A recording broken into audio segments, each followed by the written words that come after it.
Now, so just as the title of this video said, last night was an unusual night. What happened was quite unusual. It's never happened before. But basically, long story short, my phone rung in my house, my mobile phone rung, and I seen parents' number coming up, and I said to myself, well, first thing I thought was, what's wrong? Because normally if my parents ring, something's wrong. Well, that did make me jump and answer and say, what the hell is up? And as my mother that was talking to me, and she was in a bit of a panic, and she said, there's somebody turned the lights on and off in the yard. She says, come up quick, there's someone there. So I got the wellies on. You know something, if there had been someone in the yard, that I got more of a fright about the way I was dressed, rather than the threat probably that I brought. But I came running up anyway, and quickly, sure enough, I seen the lights flashing on. Now, I thought she was talking about the yard lights, because she spoke really fast, and I thought that's what she was on about. But it wasn't, it was actually the shed lights. So I came down here waiting to catch somebody in the shed, and I quickly figured out what was happening. If you look at this switch here, these switches are all the same. You have a cap here that lifts off, a waterproof cap, it latches closed and stops the switch from getting wet. But you notice this one's missing. Took me a wee while to see that this one was missing. With these caps on, it makes it a lot harder for animals to lick the switches as well. It leaves the switches that they're waterproof. But because the cover was gone on these switches, basically, it meant that the cow put up her big long 5 or 6 inch tongue and flick the lights on and off. Yeah, so I got a sigh of relief. No one was in the yard. We can't leave it like that because this is the girl that's doing it here, 755, and she's waiting her chance. So we can't leave it like that. We have to put a cap on that. So I think hopefully I have one of these that are the same, and I'll be fit to put the cap on here in its place. Right, so I'm just have to turn off the power. I have to actually remove the whole switch because the pin that goes through here that holds it in place is slightly different on the new one that I have. So the only way to really fix it is to remove the whole switch.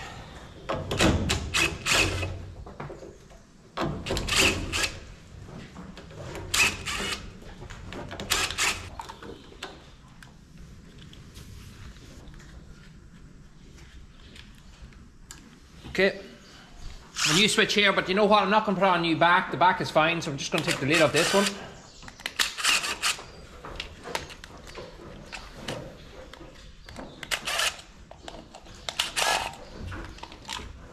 Just going to wire this up exactly the way I take this one apart. Nothing complicated about that.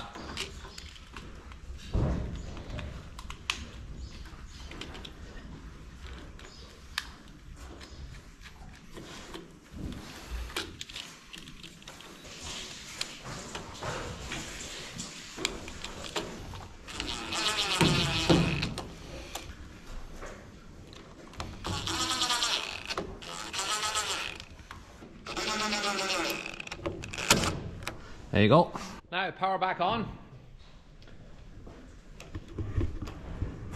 There we are. Just checking it, make sure they're all. I have to go up sometime when I get the loader set up. I'm actually going to, do you know what? I've seen a fella actually making with them crates cage that you can put on the front loader on the forks and lift someone up safely so the cage is around so they can't fall off and you can clip yourself onto it.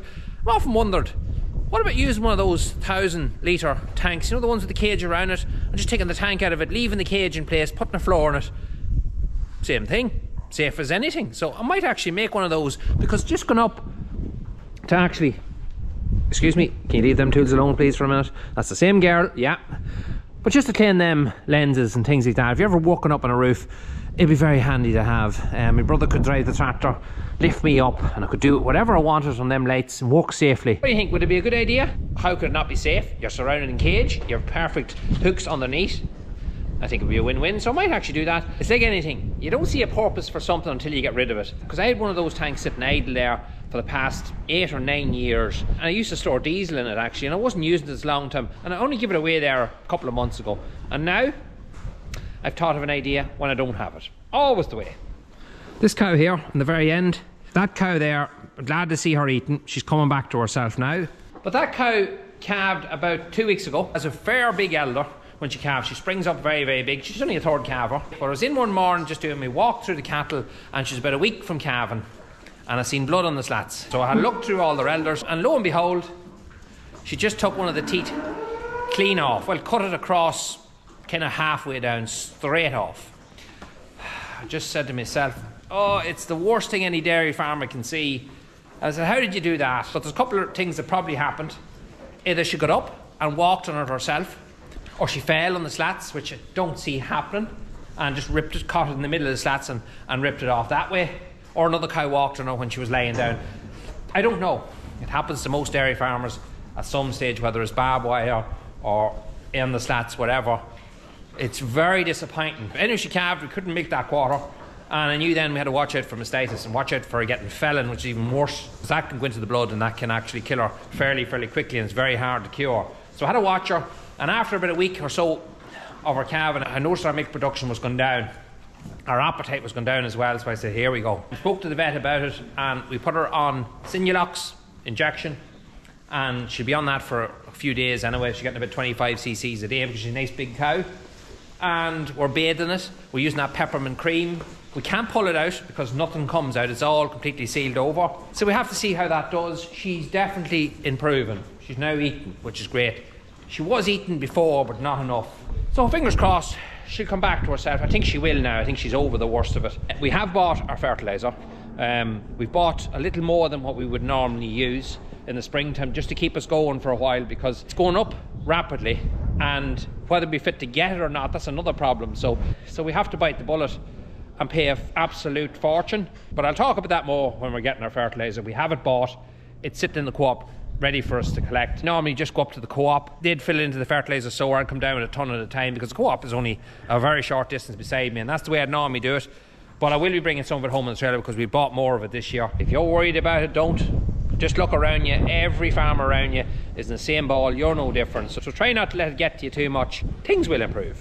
You know, your health is your wealth. Look after your health, and the rest will all fall into place eventually. So the next job we're going to do is in our parlour. So every 2 months or so, I do a little bit of a clean up of the parlour and just have a look around and see whatever's broken, because the parlour at the end of the day is the most important thing on the farm. This is where I spend a lot of my time. So for starters, you all know how much I like my feeders. Cashmere feeders are trouble free, but the only thing I do have to maintain on them is these ropes. Because mine is just a basic, there's no hydraulics or any of that crack, it's all just a pull rope system, and these here do wear over probably about 6 months or so. The next thing, your rope breaks when you go to pull it. So I always check them over and see these ones here are starting to wear. So we're going to replace a few. I already have a couple done over here, as you can see there. You just talk about quality of stuff that you used to get years ago. When these cashmere feeders were put in back in 08 or whatever ropes we got that time, they lasted for about 3 years before they broke. Now when you get a rope, looks the same, only lasts about 6 months.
So that's it, that's what we do. Simple as that, that's how you replace them. Anyway, I'm going to do the rest of them here now, and then we're going to start the next job. So that next job is we're going to power wash out the parlour. We're going to give it a really good deep clean. But you always get this old algae, black, green, red, it's all different colours, different times of years. And it's very slippy. You would slip very, very easy on that floor, especially in the middle there where the water does drop out of the jets. So we're going to give it a deep power washing now just to clean that all up. I'm going to use my big power washer, the high pressure power washer, to the walls. So I would say a lot of this stuff is waterproof, but I do turn off the power when I'm doing it at the same time. I don't recommend anybody washes the the way I'm about to do it this way, because you might have a more modern parlour than I have. My parlour is very basic, and there's next to no electronics in it whatsoever. It's very, very basic, so it's fine for me to do this. I've done it for several years and I've never had an issue kind. Even the stuff that is electronic is waterproof, but I never put the hose directly on the electric stuff itself. And as I said, it's turned off. It's very important. Washing any shed, turn off the power. Go to the isolation switch and just turn it off and leave it off for a day or so if you can get away with that before you turn it back on. I highly recommend you do that. But that's what I do. I foam the whole thing down, let it sit for a while, and then just wash the whole thing off. It comes up lovely and clean. So that's what you're about to see now. Let's get at it.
So as you can see here, we're not really taking any dirt off because the parlour's washed after every milking.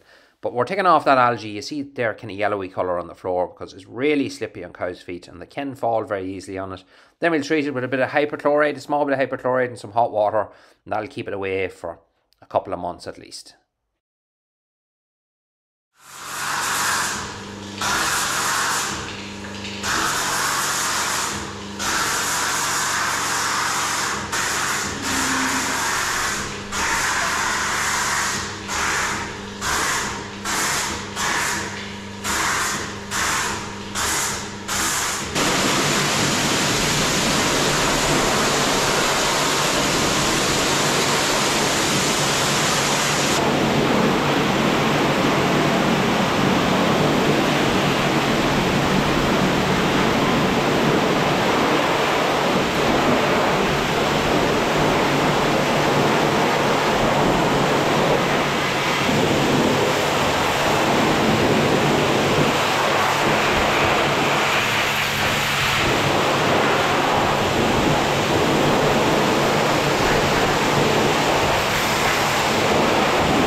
Clean. One thing I will be doing is putting a hot wash through the machine tonight after milking. It's a lot cleaner. There's the floor there now. And the walls and everything. Much better. Another thing I haven't done that in about 3-4 years, is I went around the sheeting and I washed down the sheeting. Now I didn't use the power washer for that. I actually have a brush there that you just hook a hose up into the end of it. It's one of them brushes you use for washing a car. Soft bristle brush. Soft bristle brush. Soft bristle brush. That's the one. And I wash it with that because I can't use a power washer there because it falls down and it actually gets into the top of this, and you don't want any water getting near these feeders because it clogs the mail, and then you have a bigger problem that you'll have to clean out. You've seen the way I power wash the pipes and the jars. I will have to emphasize again, do not in any circumstances wash your parlour like that, at least without consulting whoever it is to put the parlour in for you, because my parlour has next to no electrics running through it. All electrics that I have in my parlour is to run the pulsation, and even at that, turn it off. I'm leaving the doors open now. I'm going to open the far door. It's only 12 o'clock now, so I'm going to leave it as it is and let it dry out. It'll dry out fairly quickly. But if you come along and you've done the same thing on your parlour probably chances is a lot more modern than mine. You could end up destroying your parlour and getting an awful big bill, so don't do that. This parlour's been about 12 years ago, 13, maybe 14 years ago now. Time doesn't long gone on. And I've only ever had to bring a man in, I think twice, in the entire time, just to fix an electronic problem or something like that. Because the rest, I service it myself. I buy some parts online, I buy them in my local co-op, and I buy some other parts just directly off my Delta Valve dealer. But I do all the work myself in it.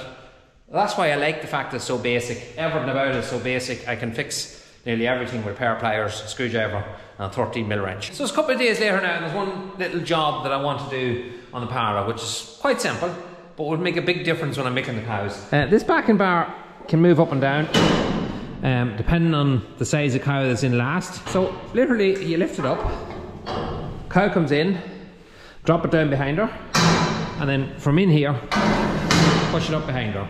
And that's supposed to keep her up nice and tight into place. Problem is, when this here gets wet, which it does be wet when you're milking, the cow's hip is standing against this bar here, which means that it pushes back quite easily. Now if the cow was pushing again here, it wouldn't move. Not a mission would that move. But the fact that it's against her here, it pushes back way too easily. Cows are different sizes all year round. As cows come into the winter time, they're getting heavier and fatter, they're getting nearer to calve, and you have to keep this back. And sometimes even with it fully back, it's hard to get the cows to all fit in. And then in the summertime when they're milking, they're a lot thinner, and you find that you have to bring this up a lot further. So it just changes. If you get a row of heifers, which we do now quite a lot, if you give them too much space, they can turn around, they can stand kind of sideways across here, the last heifer.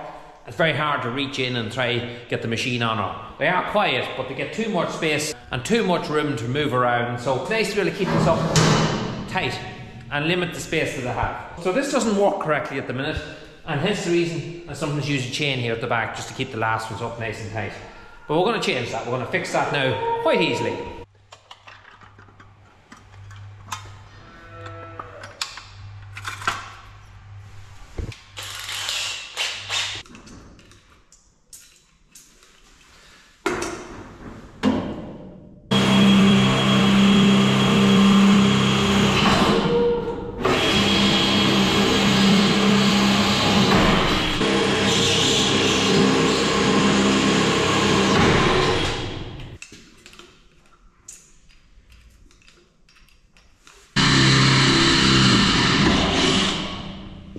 Always keep plenty of oil on your drill bit to keep it nice and sharp.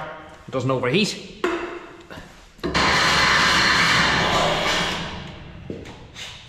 Right, so that's our 2 holes drilled. This is an old latch, just come off an old door. It's laying in my toolbox a long time. But you know something?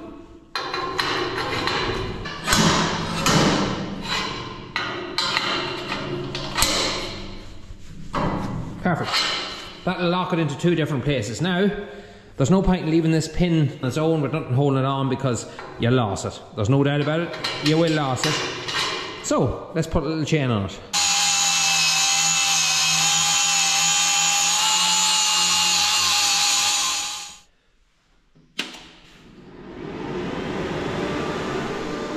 Now, just a quick warning, there's going to be flashing lights for the next minute or so. So if you are sensitive to flashing lights, now's the time just to turn off for about a minute or so till we get this welded.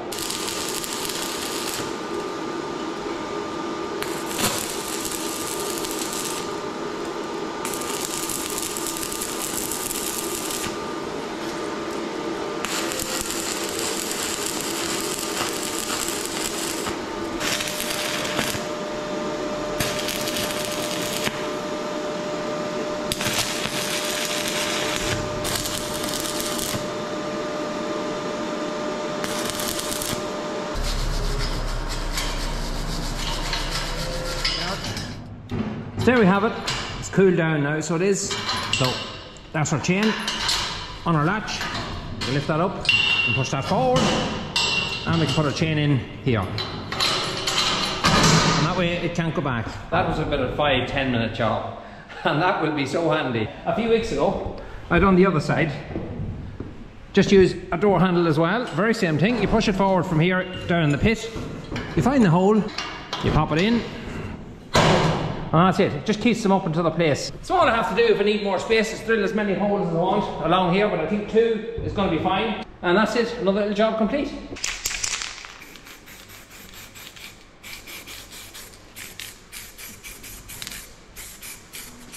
I'm going to start into my evening's work. Our tyres and wheels for the 54 are going to be coming now this week. With next coming week, we're Saturday now today, so I hope to have them maybe Thursday or Friday, so we'll have a video on them. I'm looking really forward to seeing how it's going to look on that tractor. It's going to make a serious difference, that little 54. Give her a bit of lift to the ground, give her a bit more clearance as well. So that'll be a video on its own. We also, hopefully, it has rained quite a bit. We never got to use our dribble bar yet, but I will keep you informed about how the dribble bar goes. I will make a nice video when I learn how to use it. It was lovely and dry last week, but unfortunately the weather has took a nasty turn and it has rained and rained quite a bit. Our cows, you're going to see them going out probably next week. They have been out already, and they're back in, unfortunately, which is never a nice thing to have to do, to have to take them in when you put them out. I kind of regret now I did put them out in the first place, but you know something, they got a couple of days outside and I could see the benefit of it straight away. It's just they don't like to come back in, as you can understand, after being outside. But hopefully in a couple of days it might dry up again and we'll get them back out again. The cow, they took the tit of herself, flying. Big improvement in the last 3 days since I made the first part of this video, so she's doing really well. So hopefully, fingers crossed, she'll continue to do so. Her milk's starting to come back up again, so she seems to be out of it. Another thing we have now, and why I like to get cows out this time of year, is they will come in heat now. They're starting to come in heat, and when cows start jumping on slats, that's when you can have the trouble. But that's why I can't wait to see them outside. I just hate seeing cows jumping on slats. And that cow there, as you can see, 802, she sniffed from one cow to the other. She is mad a bulling at the minute, so we'll not be AIing any cows yet. We'll probably start the AI in about 3 weeks time, and then start the whole process all over again. Anyway folks, thanks very much for watching as always. If you haven't subbed, now's the time to do it. Give us a like, you can follow us on Instagram, Facebook and on TikTok. Until the next one, talk to you again.